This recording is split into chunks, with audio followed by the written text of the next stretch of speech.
ఇక్కడ కనిపిస్తున్నదే శ్రీ ఏడుపాయల వనదుర్గా భవాని మాత టెంపుల్. ఏడుపాయలు అనేది ఇక్కడ కనిపిస్తున్న మంజీరా నదిని ప్రసాదిస్తుంది. ఇక్కడ భక్తుల నమ్మకం. ప్రెసెంట్ నేనున్న ప్లేస్ లో వాటర్ ఫ్లో వచ్చినప్పుడు అమ్మవారిని ఇక్కడ కనిపిస్తుంది గోపురం దగ్గరే దర్శించుకోవాలి. ఇక్కడ వాటర్ ఫ్లో వచ్చినప్పుడు. సో హాయ్ ఫ్రెండ్స్, అందరికి ముందుగా అయితే అందరికి గుడ్ మార్నింగ్. సో ఈ రోజు అయితే ఎర్లీ మార్నింగ్ జర్నీ స్టార్ట్ చేసాం అనమాట. సో మన తెలంగాణలో అతి పవిత్రమైన దేవాలయాల్లో ఒకటైన శ్రీ ఏడుపాయల వనదుర్గా భవాని టెంపుల్ కి అయితే వెళ్తున్నాం అనమాట. సో ఫస్ట్ టైం నేను ఇలా వెళ్ళడం అనమాట. ఇంతవరకు అయితే ఆ టెంపుల్ కి వెళ్ళలేదు. సో అది కూడా మా ఫ్రెండ్స్ తో. సో చాలా సార్లు మా ఫ్రెండ్స్ ప్లాన్ చేసారు కానీ నేను వెళ్ళలేకపోయినా. సో ఫస్ట్ టైం అయితే టైం కుదిరింది, వెళ్తున్నాను అనమాట. సో అక్కడ ఉండే ప్రత్యేకతలన్నీ నేను ఈ వ్లాగ్ లో చూపిస్తాను అనమాట. లాస్ట్ వరకు ఈ వ్లాగ్ అయితే చూడండి, నాకు ఖచ్చితంగా మీ అందరికీ నచ్చుతుంది అనమాట. సో ఇప్పుడైతే మా ఫ్రెండ్స్ ని పరిచయం చేస్తా, ఒకసారి చూడండి. సో వీడు ఉప్పి, వాడు మహేష్. హాయ్ హాయ్ చెప్పరా.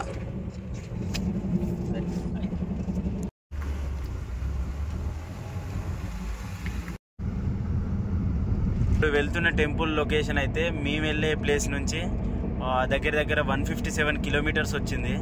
అదే హైదరాబాద్ నుంచి రావాలనుకుంటే మాత్రం 92 కిలోమీటర్స్ ఉంటుంది. అట్లనే నల్గొండ నుంచి ఎవరైనా రావాలనుకున్నా కూడా దగ్గర దగ్గర 196 ఉందన్నమాట. అంటే నల్గొండ ప్రాంతం నుంచే కొంచెం దగ్గర అనమాట మనకు నల్గొండ. సో అక్కడి నుంచి అయితే ఇంకెక్కువ డిస్టెన్స్ వస్తుంది. ఫ్రెండ్స్ మనం అయితే టెంపుల్ లొకేషన్కి అయితే వచ్చేసాం అనమాట. సో మెదక్ నుంచి వచ్చే వాళ్ళు అయితేనేమో 7 కిలోమీటర్స్ ఉంటుంది. సో ఆ రూట్లో వచ్చేవాళ్ళు. మేము కొంచెం బద్రీనాథ్ టెంపుల్ చూసుకొని మేడ్చల్ నుంచి సో మొత్తం క్లమ్జీ రూట్ల నుంచి వచ్చినాం అనమాట. అయితే అమ్మవారి ఆలయంలోకి ఇక్కడ కనిపిస్తున్న గోపురం నుండి వెళ్ళాలి. అయితే అమ్మవారికి మొక్కుకున్న వారు అమ్మవారికి బోనం వండి ఒగ్గు డోళ్ల సహాయంతో అమ్మవారి ఆలయానికి తీసుకువస్తారు.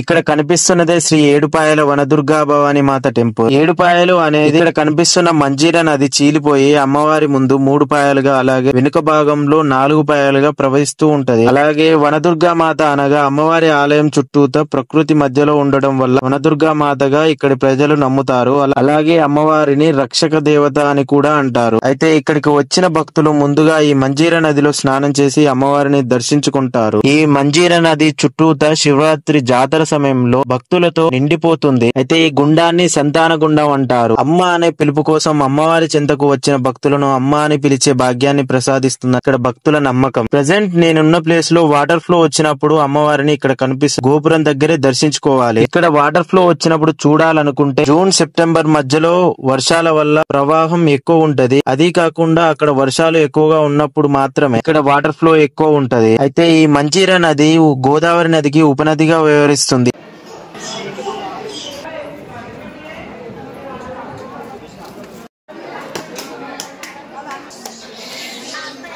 ఇక ఆలయ దర్శనం కంప్లీట్ అయ్యాక అమ్మవారి ప్రసాదం ఇక్కడ ఇస్తారు. ప్రసాదం కూడా చాలా బాగుంది.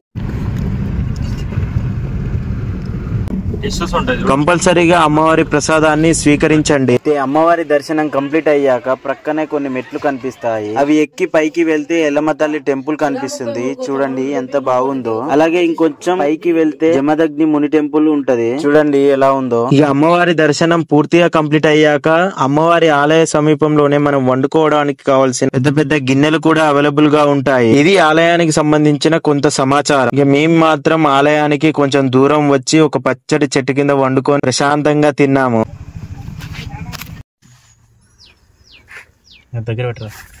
మాకు చాలా బాగా అనిపించింది ఇలా వండుకొని తినడం. బ్రిడ్జి అనమాట. సో మేము తినే కార్యక్రమం మొత్తం కంప్లీట్ అయ్యాక ఇక్కడికి వచ్చాం. సో బ్రిడ్జి చూడడానికి చాలా బాగుంది. సో ఇక్కడ నుంచి టెంపుల్ చూడండి, ఒకసారి జూమ్ చేస్తున్నా. సో టెంపుల్ అక్కడ ఉందన్నమాట.